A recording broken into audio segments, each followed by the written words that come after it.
De l'ONU à New York, où le président ukrainien Volodymyr Zelensky a été ovationné hier soir après avoir exigé un châtiment contre la Russie, où la mobilisation partielle vient d'être décrétée. 300 000 hommes donc pour consolider les lignes arrières en Ukraine. Des milliers de Russes, notamment des mamans, ont manifesté hier soir dans au moins 38 villes. Une ONG parle ce matin de 1000 interpellations, et depuis hier, on assiste à un exode des Russes en âge de combattre qui fuient la Russie par la route ou par les airs, comme nous le raconte Rémi Ing pour RMC.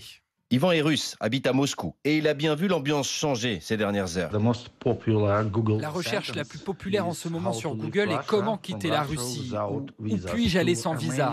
Les avions vers l'Arménie, la Géorgie ou la Turquie sont complets. C'est de la folie. Alors Yvan pense lui aussi à quitter la Russie avec sa femme.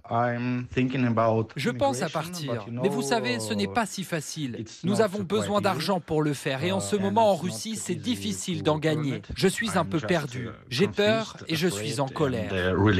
Cette mobilisation partielle pourrait-elle devenir générale, concerner plus de monde? Oui, pour Andrei Kozovoy, historien spécialiste de la Russie. Je ne crois pas qu'il existe en Russie, chez les gens mobilisables, donc ils croient encore que ça va rester partiel. Dans les médias d'opposition qu'on voit sur Internet, le discours est il faut fuir. Soit, si vous avez la possibilité de partir à l'étranger, soit de vous cacher en Russie même. Et c'est un mouvement qui va évidemment s'amplifier. Il y a moins de 2 semaines, le Parlement russe a durci la loi. Un déserteur risque désormais 10 à 15 ans de prison, entre 2 et 3 ans pour ceux qui refuseraient d'être mobilisés. Même la Turquie, même la Chine dénoncent les dernières menaces nucléaires, notamment de Vladimir Poutine. Ce sont des alliés pourtant des Russes. De nouvelles sanctions sont envisagées par l'Union européenne.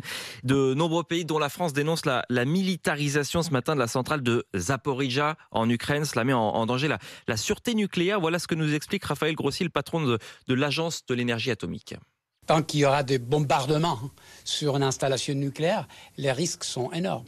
Il faut la protéger, on sait comment faire et on va proposer aux autorités ukrainiennes des paramètres techniques pour le faire. Démilitariser, c'est un but, évidemment, atteignable, mais pour l'instant, l'ordre du jour, c'est protéger, parce qu'on est sous le feu.